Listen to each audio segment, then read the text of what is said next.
terrorism, galloping poverty, stifling debt, and the mounting impact of climate change, we feel the chill of a new world order. In response to these challenges, our Secretary General Antonio Guterres called for the Summit of the Future. It led to the adoption of the 54 actions on development, peace and security, technology, and global governance in the Pact of the Future. Mr. President, today I stand before you to express the searing pain and anguish of the people of Pakistan at the plight of the people of Gaza. Our heart bleeds as we witness the tragedy unfolding in the Holy Land, a tragedy that shakes the very conscience of humanity and the foundation of this institution. Mr. President, can we, as human beings, remain silent while children lie buried under the rubble of their shattered homes? Can we turn a blind eye to mothers cradling the lifeless bodies of the children?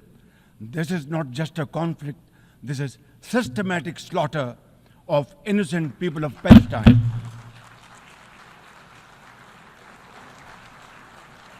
Ladies and gentlemen, an assault on the very essence of human life and dignity.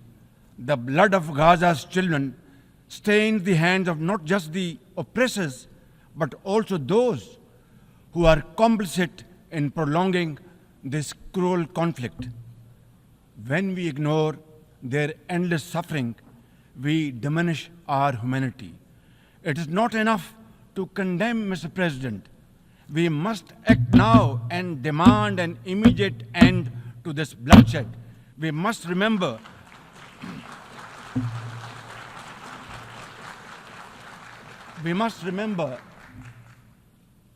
that the blood and sacrifice of the innocent Palestinians will never go waste. We must worry about their plight and difficulties and stand by them. We must work for a durable peace through the two-state nation. We must seek a viable, secure, contiguous, and sovereign state of Palestine based on the pre-1967 borders with Al-Quds al-Sharif as its eternal capital, and to advance the goals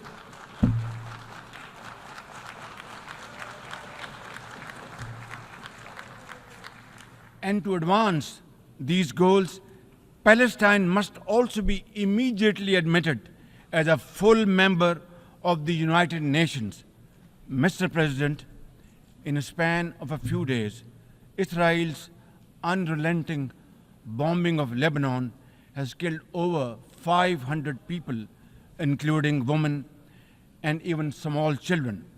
The failure to implement UN resolutions has emboldened Israel. It threatened to drag the entire Middle East into a war whose consequences could be very grave and beyond imagination. Similarly, like the people of Palestine, the people of Jammu and Kashmir too have struggled for a century for their freedom and right to self-determination. Instead of moving towards peace, India has resiled from its commitments to implement the Security Council resolutions on Jammu and Kashmir. These resolutions mandate a plebiscite to enable the people of Jammu and Kashmir to exercise their fundamental right to self-determination.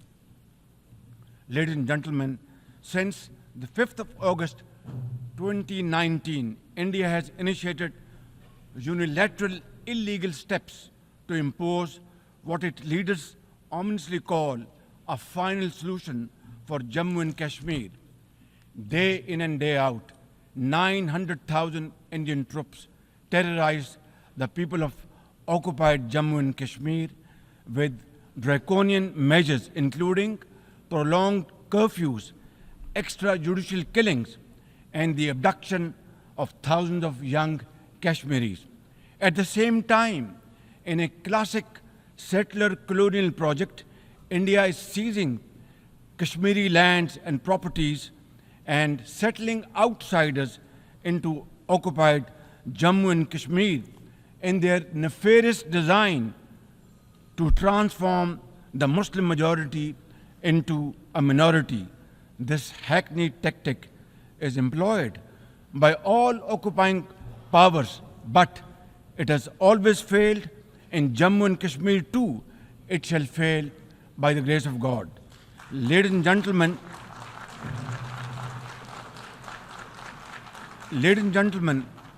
the Kashmiri people are resolute in rejection of the false Indian identity. The New Delhi seeks to impose upon them very, very severe conditions, and atrocities are being committed every hour. India's policy of brutal coercion and oppression in occupied Kashmir has ensured that Burhan Wani's legacy continues to inspire the struggle and sacrifices of millions of Kashmiris. Inspired by the legitimacy of their epic struggle, they remain defiant.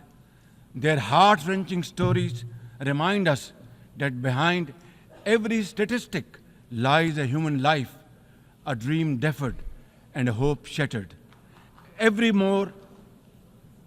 more worryingly, it is engaged in massive expansion of its military capabilities, which are essentially deployed against Pakistan. Its war doctrines envisage a surprise attack and a limited war under the nuclear overhang. Thoughtlessly, India has spurned Pakistan's proposals for a mutual strategic restraint regime. Its leadership has often threatened to cross the line of control and take over Azad Kashmir. Ladies and gentlemen, Mr. President, let me state in no uncertain terms that Pakistan will respond most decisively to any Indian aggression. Therefore, to secure durable peace, India must reverse the unilateral and illegal measures it has taken since 5th of August 2019 and enter into a dialogue for a peaceful resolution of the Jammu and Kashmir dispute in accordance with the UN security resolutions and the wishes of the Kashmiri people. Mr. President, remember, illegal occupation creates a fresh hell every day in the killing fields of Palestine and in the pristine valleys of occupied Jammu and Kashmir. Apart from conflicts, Mr. President, the 21st century has brought a cascade of crises, including the reversal of development and the mounting impact of climate change. 2 years ago, my country was devastated by catastrophic floods, causing $30 billion in damages. It is now clear that each summer will bring blistering temperatures and trigger fresh climate impacts. Pakistan emits less than 1% of global carbon emissions, yet we have paid a very heavy price for no fault of ours. This is most unfair in any calculus of global justice. We must uphold the axiom, the polluter must pay. Ladies and gentlemen, Pakistan looks forward to fulfillment of commitments made by our development partners to support the achievements of the SDGs and climate goals, including a new annual goal beyond $100 billion in climate finance. Mr. President, with nearly 100 developing countries trapped in the vicious cycle of debt and liquidity crisis, which I always call a death trap rather than debt trap, achieving the SDGs in these circumstances remain a distant mirage. The international financial architecture, which the Secretary General has described as morally bankrupt, and the world trade and technology regimes must be reformed and aligned to promote development and global equity. Mr. President, since assuming office in March this year, the progress and prosperity of my 240 million people has been my singular focus. We have taken some very difficult but necessary decisions that have rescued our economy from collapse, restored macroeconomic stability, controlled physical deficits, and strengthened our reserves. As a result, inflation has come down to a single digit by the grace of God, and the prospects for economic growth has revived. I would like to explain this challenge and the way we are negotiating, Mr. President, by reciting a stanza from a poem which enormously makes me very emboldened, very brave, and hardworking, and commit untiring efforts. And this stanza is a befitting example of hard work and, of course, facing challenges and then pave the way for success stories. And stanza is, when things go wrong, as they sometimes will, when things go wrong, as they sometimes will, when the road you are trudging is all uphill, when things go wrong, as they sometimes will, when the road you are trudging seems all uphill, when the credits are low and debts are high, when the credits are low and debts are high, when you want to smile but you have to sigh, when you want to smile you have to sigh, when care, read health, when care is pressing you down a bit, when care or health is pressing you down a bit, rest if you must, but don't you quit. This is how, Mr. President, we have learned to face our challenges and negotiate the most daunting challenges we have faced. Mr. President, situated at the crossroads of South and Central Asia and the Middle East, we have prioritized geoeconomics and regional connectivity to secure win-win outcomes for our people. The second phase of the landmark China-Pakistan Economic Corridor has been successfully launched through the Apex Special Investment Facilitation Council. We are mobilizing investments in resilient infrastructure, renewable energy, minerals, sustainable agriculture, and technology. This will herald a new era of development and modernization in my beloved country. Ladies and gentlemen, for 2 decades, Pakistan has fought terrorism boldly and most successfully, defeating terrorist groups within Pakistan. We have paid a very heavy price. 80,000 of our brave soldiers and civilians have been martyred, including innocent school-going children. And the gory memories of APS school carnage haunt us till date. Our economy has suffered a loss of $150 billion. Unfortunately, today we are again confronted by a new wave of externally financed and sponsored terrorism, especially by the TTP, Fitna al-Khawarij, and its associates. Ladies and gentlemen, make no mistake, inshallah, by the grace of God, we are determined to eliminate this threat as well through our comprehensive national effort by the name of Azm-e-Istehkam, meaning resolve to promote peace and stability. And we will work collectively with the international community to combat all forms of terrorism and reform the global counterterrorism architecture. Mr. President, Pakistan seeks the earliest possible normalization of the situation in Afghanistan. We join the UN's appeal for $3 billion in humanitarian assistance to the millions of suffering Afghan brothers and sisters. At the same time, we endorse and share the international expectations that the Afghan interim government would respect human rights, including the rights of women and girls, and promote political inclusion. In particular, the interim government must take effective action to neutralize all terrorist groups within Afghanistan, especially those responsible for cross-border terrorism against neighboring countries.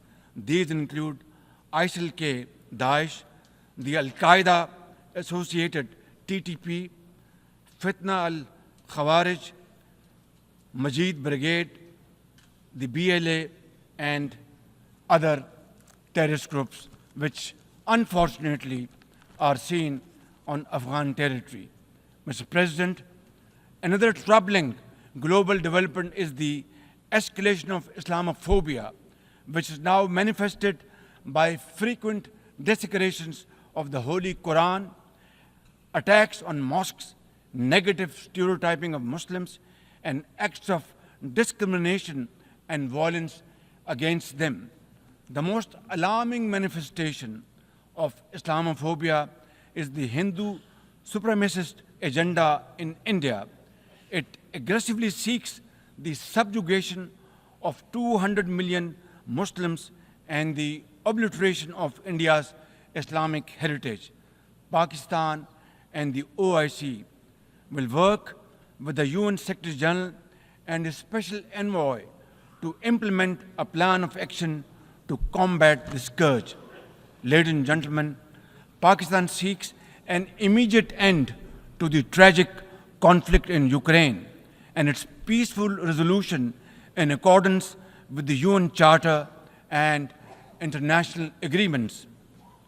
Ladies and gentlemen, Pakistan has a long and proud history of solidarity, friendship, and cooperation with the nation of Africa.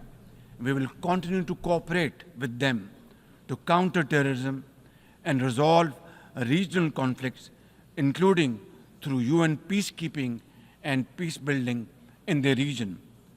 Finally, Mr. President, as we leave this august hall, we must carry with us a message for our people that the weak are not voiceless, that the oppressed should not lose hope, that poverty is not preordained, and that Allah Almighty promise of justice and equality in our terrestrial home must be respected. I thank you all and thank you very much for your time. God bless you.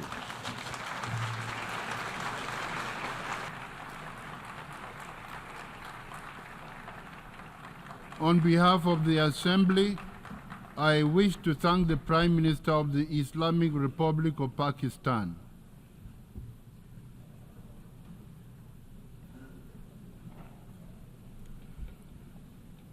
The Assembly will hear an address by His Excellency Benjamin Netanyahu, Prime Minister of the State of Israel.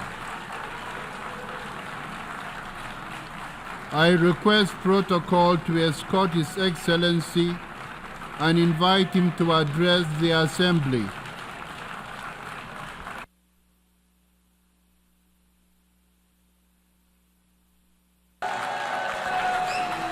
Order, please.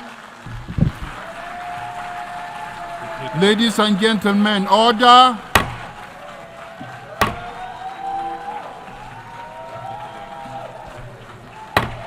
Order, please.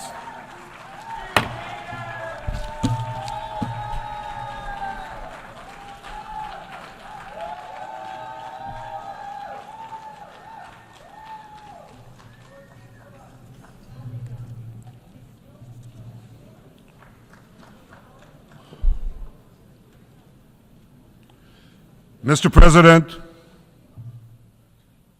ladies and gentlemen, I didn't intend to come here this year. My country is at war, fighting for its life. But after I heard the lies and slanders leveled at my country by many of the speakers at this podium, I decided to come here and set the record straight.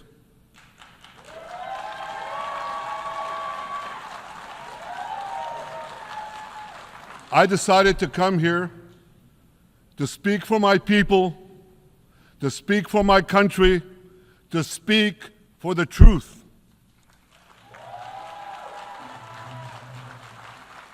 And here's the truth.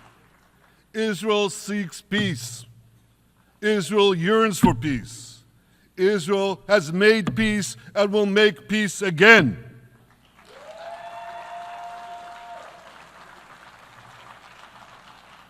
Yet we face savage enemies who seek our annihilation, and we must defend ourselves against these savage murderers. Our enemies seek not only to destroy us, they seek to destroy our common civilization and return all of us to a dark age of tyranny and terror. When I spoke here last year, I said we faced the same timeless choice that Moses put before the people of Israel thousands of years ago. As we were about to enter the Promised Land, Moses told us that our actions will determine whether we bequeath to future generations a blessing or a curse. And that is the choice we face today. The curse of Iran's unremitting aggression, or the blessing of a historic reconciliation between Arab and Jew. In the days that followed that speech, the blessing I spoke of came into sharper focus. A normalization deal between Saudi Arabia and Israel seemed closer than ever. But then came the curse of October 7th. Thousands of Iranian-backed Hamas terrorists from Gaza burst into Israel in pickup trucks, on motorcycles, and they committed unimaginable atrocities. They savagely murdered 1,200 people. They raped and mutilated women.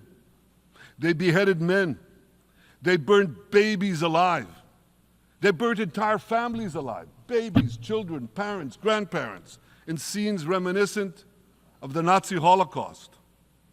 Hamas kidnapped 251 people from dozens of different countries, dragging them into the dungeons of Gaza. Israel has brought home 154 of these hostages, including 117 who returned alive. I want to assure you, we will not rest until the remaining hostages are brought home too. And some of their family members are here with us today. I ask you to stand up.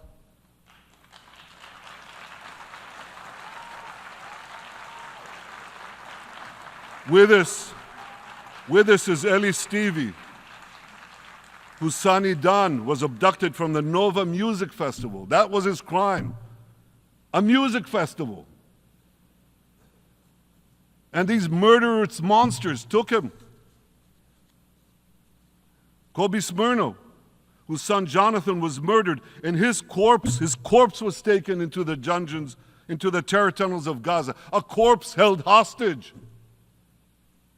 Salim al-Atrash, whose brother Muhammad, a brave Arab-Israeli soldier, was murdered. His body too was taken to Gaza. And so was the body of Ifat Hyman's daughter in Bar, who was brutally murdered at that same music festival. With us is Sharon Sharabi, whose brother Yossi was murdered, and who prays for his older brother Eli, who is still held hostage in Gaza. And with us too is Izhar Lifsich from Kibbutz Nir Oz, a kibbutz that was wiped out by the terrorists. Thankfully, we achieved the release of his mother Yocheved, but his father Oded is still languishing in an underground terrorist hell of Hamas. I again promise you, we will return your loved ones home. We will not spare that effort until this holy mission is accomplished.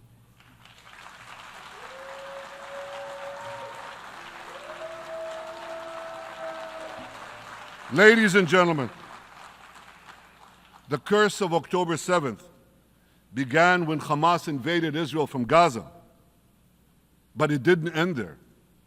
Israel was soon forced to defend itself on 6 more war fronts organized by Iran.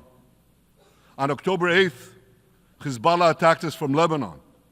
Since then, they fired over 8,000 rockets at our towns and cities, at our civilians, at our children. 2 weeks later, the Iran-backed Houthis in Yemen launched drones and missiles at Israel, the first of 250 such attacks, including one yesterday aimed at Tel Aviv. Iran's Shiite militias in Syria and Iraq have targeted Israel dozens of times over the past year as well. Fueled by Iran, Palestinian terrorists in Judea and Samaria perpetrated scores of attacks there and throughout Israel. And last April, for the first time ever, Iran directly attacked Israel from its own territory, firing 300 drones, cruise missiles, and ballistic missiles at us. I have a message for the tyrants of Tehran. If you strike us, we will strike you. There is no place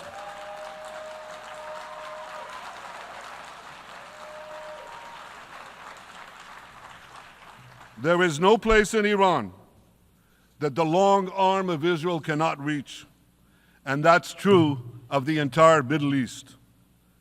Far from being lambs led to the slaughter, Israel's soldiers have fought back with incredible courage and with heroic sacrifice. And I have another message for this assembly and for the world outside this hall. We are winning.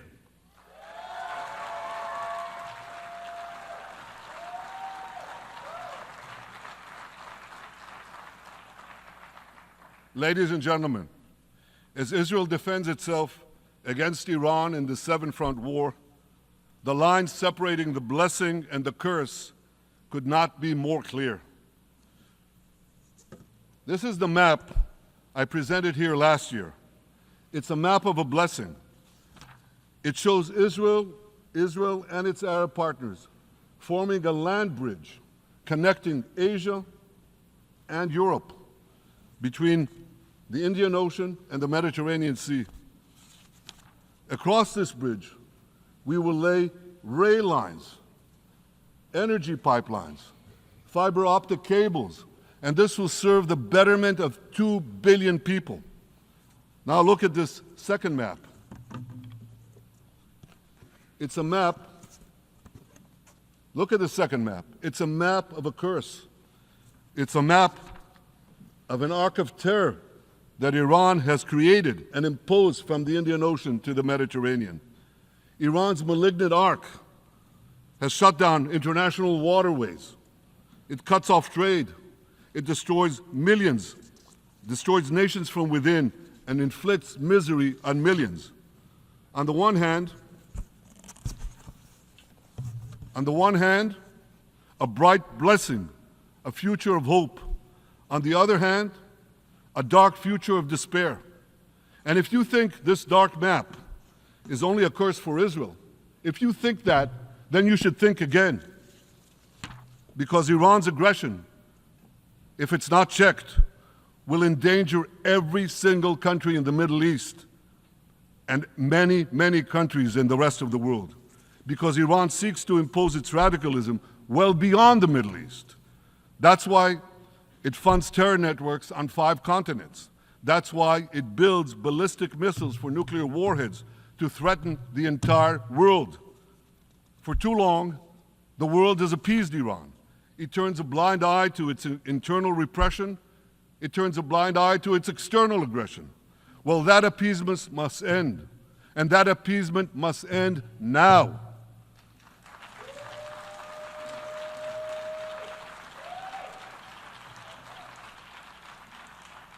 Nations of the world should support the brave people of Iran who want to rid themselves of this evil regime. Responsible governments should not only support Israel in rolling back Iran's aggression, they should join Israel.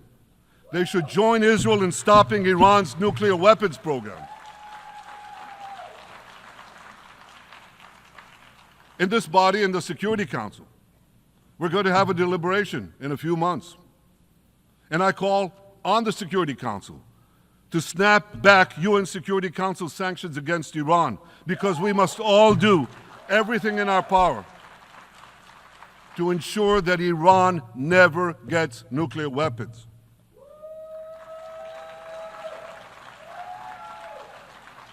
For decades, I've been warning the world against Iran's nuclear program. Our actions delayed this program by perhaps a decade, but we haven't stopped it. We've delayed it, but we haven't stopped it. Iran now seeks to weaponize its nuclear program for the sake of the peace and security of all your countries. For the sake of the peace and security of the entire world, we must not let that happen. And I assure you, Israel will do everything in its power to make sure it doesn't happen.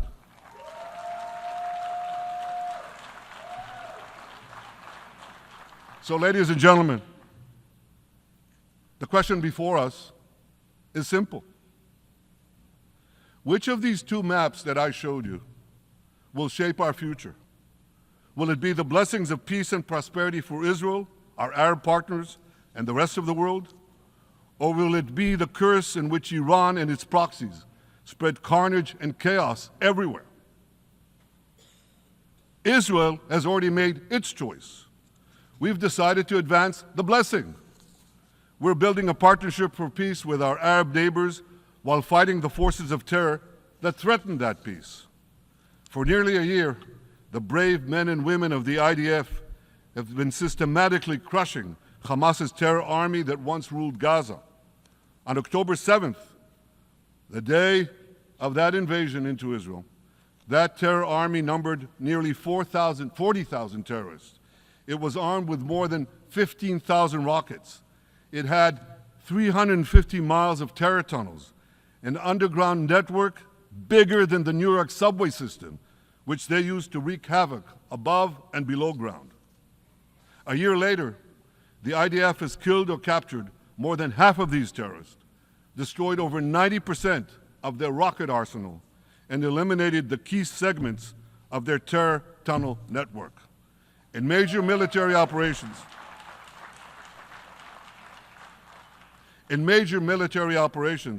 we destroyed nearly all of Hamas's terror battalions, 23 out of 24 battalions. Now, to complete our victory, we are focused on mopping up Hamas's remaining fighting capabilities. We are taking out senior terrorist commanders and destroying remaining terrorist infrastructure. But all the while, and I'll say this one more time, we remain focused on our sacred mission, bringing our hostages home, and we will not stop until that mission is complete. Now, ladies and gentlemen, even with Hamas's greatly diminished military capability, the terrorists still exercise some governing power in Gaza by stealing the food that we enable aid agencies to bring into Gaza. Hamas steals the food, and then they hike the prices. They feed their bellies, and then they fill their coffers with money that they extort from their own people. They sell the stolen food at exorbitant prices. And that's how they stay in power. Well, this too has to end, and we're working to bring it to an end.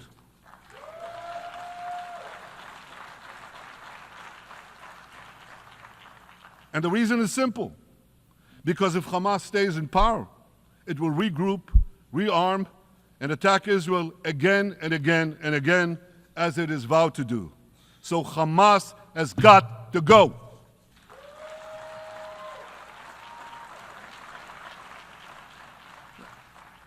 Just imagine, for those who say, well, Hamas has to stay, it has to be part of a post-war Gaza. Imagine, in a post-war situation in World War II, imagine allowing the defeated Nazis in 1945 to rebuild Germany. It's inconceivable. It's ridiculous. It didn't happen then. It's not going to happen now.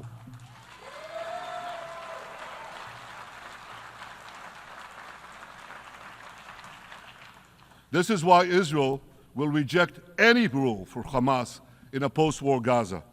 We don't seek to resettle Gaza. What we seek is a demilitarized and de-radicalized Gaza.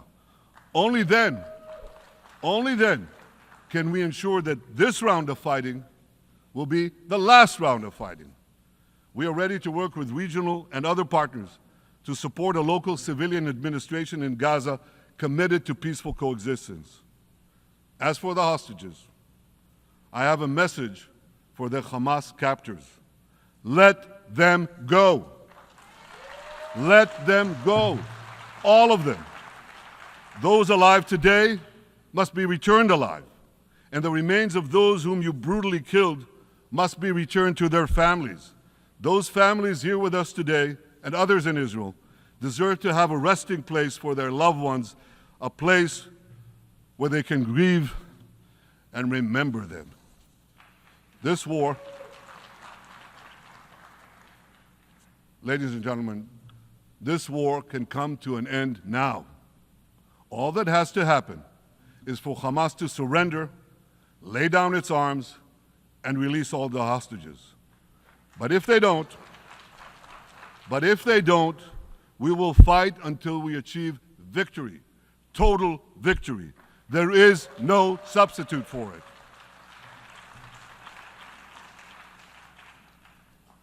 Israel must also defeat Hezbollah in Lebanon. Hezbollah is the quintessential terror organization in the world today. It has tentacles that span in all continents. It has murdered more Americans and more Frenchmen than any group except bin Laden. It's murdered the citizens of many countries represented in this room. And it has attacked Israel viciously over the last 20 years, in the last year, completely unprovoked. A day after the Hamas massacre, on October 7th, Hezbollah began attacks against Israel, which forced more than 60,000 Israelis on our northern border to leave their homes, becoming refugees in their own land. Hezbollah turned vibrant towns in the north of Israel into ghost towns. So I want you to think about this in equivalent American terms. Just imagine if terrorists turned El Paso and San Diego into ghost towns. Then ask yourself, how long would the American government tolerate that? A day? A week? A month? I doubt they tolerate it even for a single day. Yet Israel has been tolerating this intolerable situation for nearly a year. Well, I've come here today to say, enough is enough.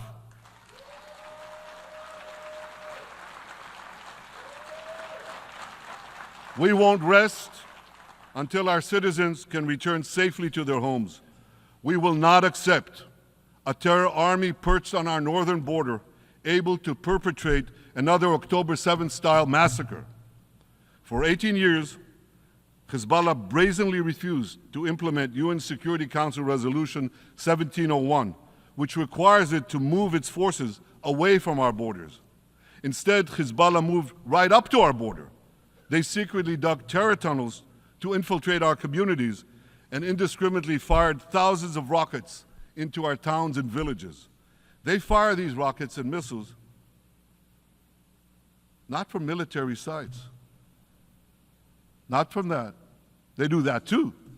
But they fire those rockets and missiles after they place them in schools, in hospitals, in apartment buildings, and in the private homes of the citizens of Lebanon.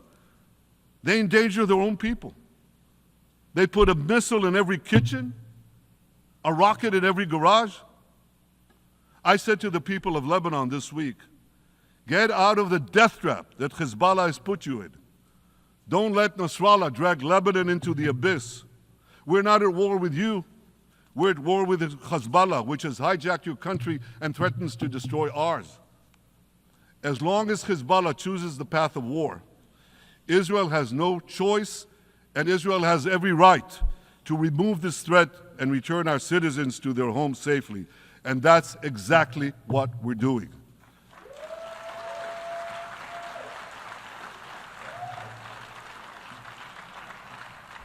Just this week, the IDF destroyed large percentages of Hezbollah's rockets, which had built with Iran's funding for 3 decades. We took out senior military commanders who not only shed Israeli blood, but American and French blood as well. And then we took out their replacements, and then the replacements of their replacements.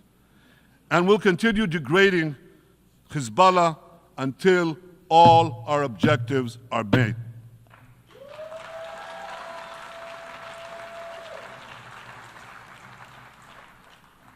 Ladies and gentlemen, we're committed to removing the curse of terrorism that threatens all civilized societies. But to truly realize the blessing of a new Middle East, we must continue the path we paved with the Abraham Accords 4 years ago. Above all, this means achieving a historic peace agreement between Israel and Saudi Arabia.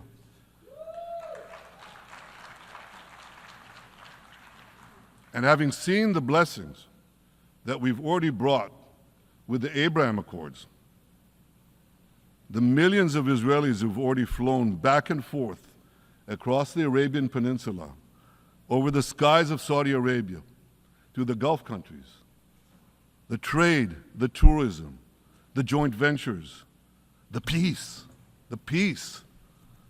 I say to you, what blessings such a peace with Saudi Arabia would bring. It would be a boon to the security and economy of our 2 countries. It would boost trade and tourism across the region. It would help transform the Middle East into a global juggernaut. Our 2 countries could cooperate on energy, water, agriculture, artificial intelligence, and many, many other fields. Such a peace, I'm sure, would be a true pivot of history. It would usher in a historic reconciliation between the Arab world and Israel, between Islam and Judaism, between Mecca and Jerusalem. While Israel is committed to achieving such a peace, Iran and its terror proxies are committed to scuttling it. That's why one of the best ways to foil Iran's nefarious designs is to achieve the peace. Such a peace would be the foundation for an even broader Abrahamic alliance. And that alliance would include the United States, Israel's current Arab peace partners, Saudi Arabia, and others who choose the blessing of peace. It would advance security and prosperity across the Middle East and bring enormous benefits to the rest of the world. With American support and leadership, I believe this vision can materialize, and much sooner than people think. And as the Prime Minister of Israel, I will do everything in my power to make it happen. This is an opportunity that we and the world should not let go by.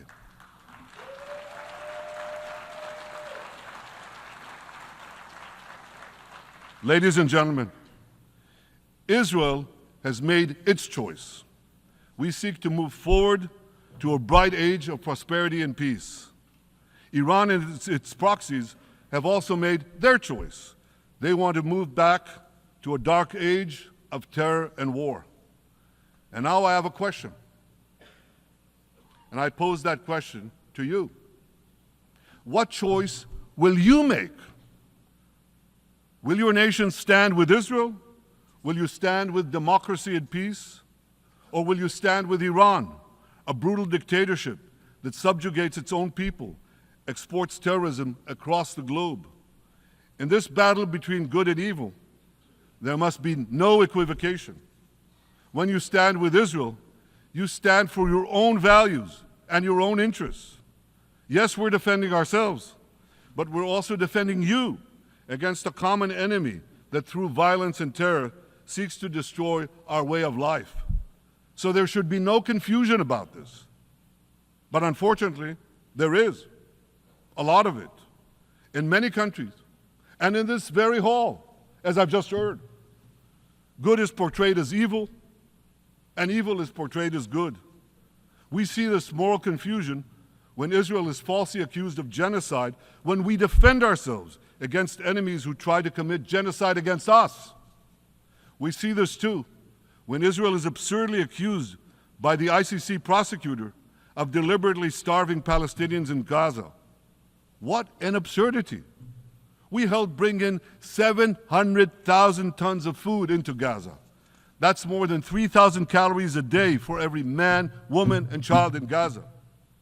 We see this moral confusion when Israel is falsely accused of deliberately targeting civilians. We don't want to see a single person, a single innocent person die. That's always a tragedy. And that's why we do so much to minimize civilian casualties, even as our enemies use civilians as human shields. And no army has done what Israel is doing to minimize civilian casualties. We drop flyers, we send text messages, we make phone calls by the millions to ensure that Palestinian civilians get out of harm's way. We spare no effort in this noble pursuit. We see yet another profound moral confusion when self-described progressives march against the democracy of Israel. Don't they realize they support the Iranian-backed goons in Tehran and in Gaza? The goons who gun down protesters, murder women for not covering their hair, and hang gays in public squares, some progressives. According to the U.S. Director of National Intelligence, Iran funds and fuels many of the protesters against Israel. Who knows, maybe some of the protesters, or even many of the protesters outside this building now. Ladies and gentlemen, King Solomon, who reigned in our eternal capital, Jerusalem, 3,000 years ago, proclaimed something that is familiar to all of you. He said, "There is nothing new under the sun." Well, in an age of space travel, quantum physics, and artificial intelligence, some would argue that's a debatable statement. But one thing is undeniable. There is definitely nothing new at the United Nations.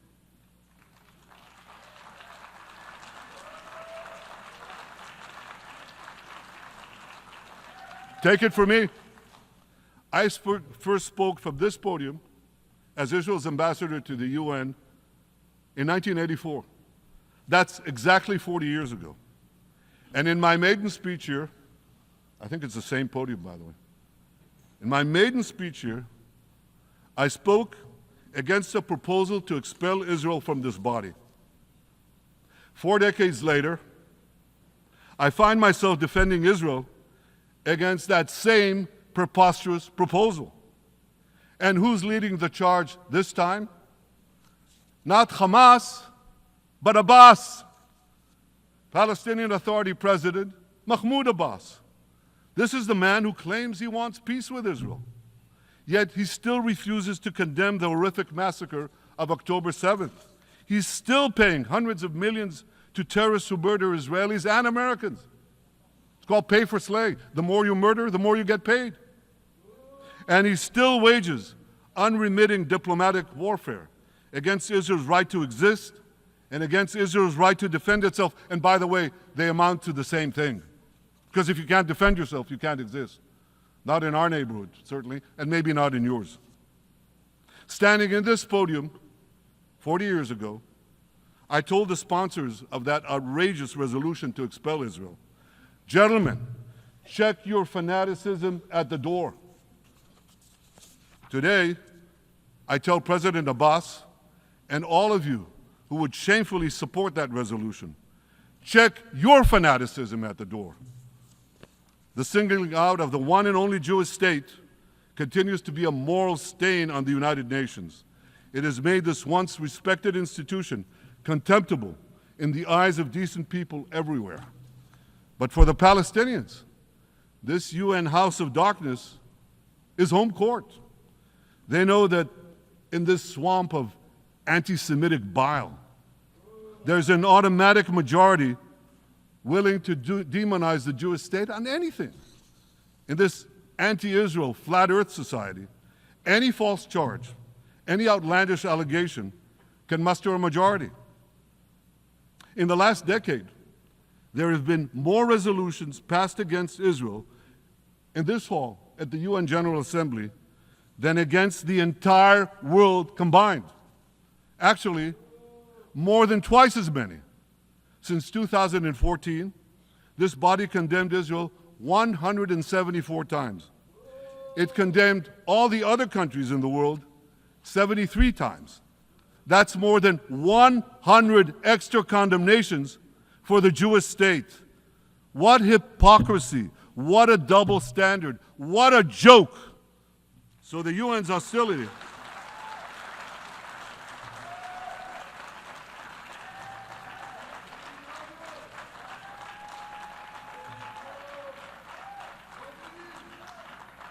So all the speeches you heard today, all the hostility directed at Israel this year, it's not about Gaza. It's about Israel. It's always been about Israel's very existence. And I say to you, until Israel, until the Jewish state is treated like other nations, until this anti-Semitic swamp is drained, the UN will be viewed by fair-minded people everywhere as nothing more than a contemptuous farce. Now, given the anti-Semitism at the UN, it should surprise no one that the prosecutor at the ICC, one of the UN's affiliated organs, is considering issuing arrest warrants against me and Israel's defense minister, the democratically elected leaders of the democratic state of Israel. The ICC prosecutors rushed to judgment. His refusal to treat Israel with its independent courts the way other democracies are treated is hard to explain by anything other than pure anti-Semitism. Ladies and gentlemen, the real war criminals are not in Israel. They're in Iran. They're in Gaza, in Syria, in Lebanon, in Yemen. Those of you who stand with these war criminals, those of you who stand with evil against good, with a curse against the blessing, those of you who do so should be ashamed of yourselves.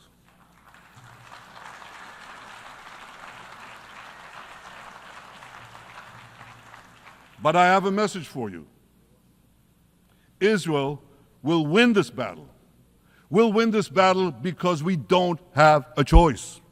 After generations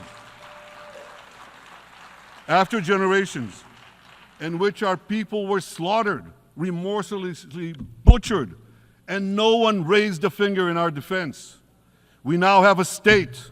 We now have a brave army, an army of incomparable courage, and we are defending ourselves. As the book of Samuel says in the Bible, Netzach Yisrael lo yishaker. The eternity of Israel will not falter.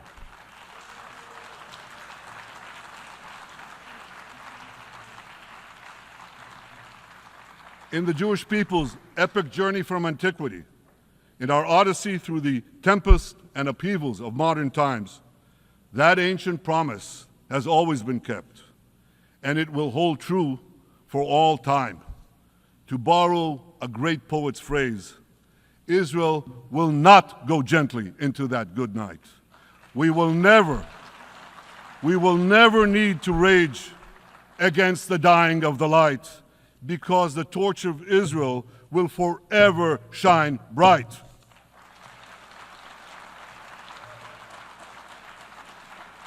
To the people of Israel and to the soldiers of Israel, I say, be strong and of good courage. חזקו ואמצו ואל תיראו מפניהם, כי אדוני אלוהיך הוא ההולך עמך, לא ירפך ולא יעזבך. Am Yisrael Chai, the people of Israel live now, tomorrow, forever. Thank you.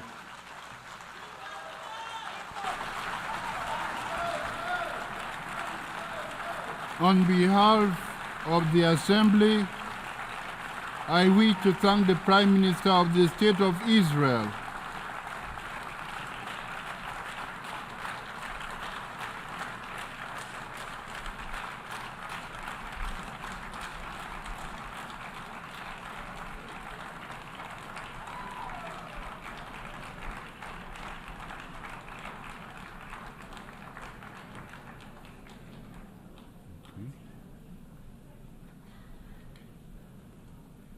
The Assembly will hear an address by Her Excellency Mia Amor Motley, Prime Minister of Prime Minister, Minister for National Security and the Public Service, and Minister for Finance, Economic Affairs and Investment of Barbados.